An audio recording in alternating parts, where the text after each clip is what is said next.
Chapter 1: The Conqueror. Commander Veyra of the Zorathian Empire had never known mercy.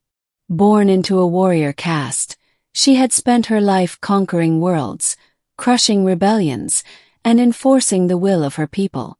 Her name was whispered in fear across the galaxy. Her silver-armored form a harbinger of destruction. When her fleet descended upon the human colony of Elysian 7, she expected another easy victory. The humans were weak, their defenses laughable. But as her troops stormed the settlement, something unexpected happened. A human child, small, fragile, with wide, terrified eyes, stood in her path. Veyra raised her plasma blade, ready to strike. The child didn't run. Instead, they held out a small, trembling hand, offering a tiny flower plucked from the ruins. For the first time in her life, Veyra hesitated. Chapter 2: The Prisoner. The battle ended swiftly, as all human battles did. The colony fell, its people rounded up for processing, some for labor, others for extermination. But Veyra couldn't forget the child's face. Against protocol, she ordered the child spared. Her second-in-command, Kral, sneered.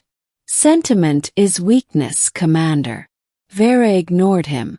She took the child, Liam, as her personal prisoner, though she didn't know why. Perhaps it was curiosity. Perhaps something deeper. Liam was quiet at first, watching her with wary eyes. But as days passed, he began to speak. He told her of his parents, of the stories they'd read him, of the sky before the invasion. Veyra listened, and for the first time she wondered if her people were wrong. Chapter 3: The Defector. When the order came to execute the remaining prisoners, Veyra refused. Kral challenged her. She killed him without hesitation.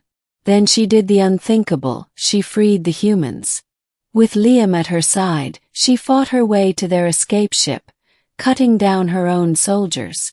She was a traitor now. There was no going back.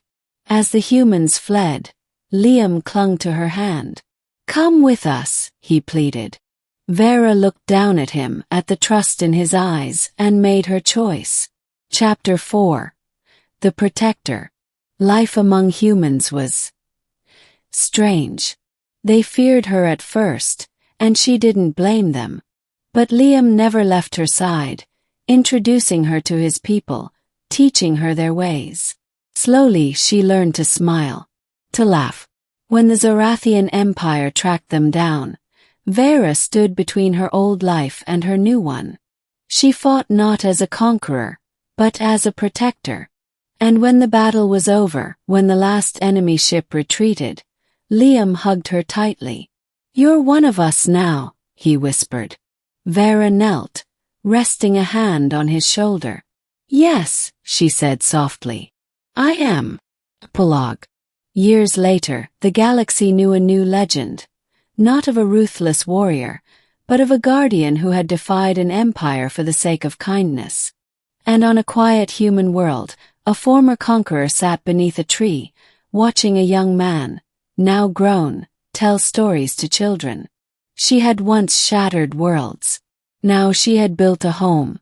And she wouldn't have it any other way.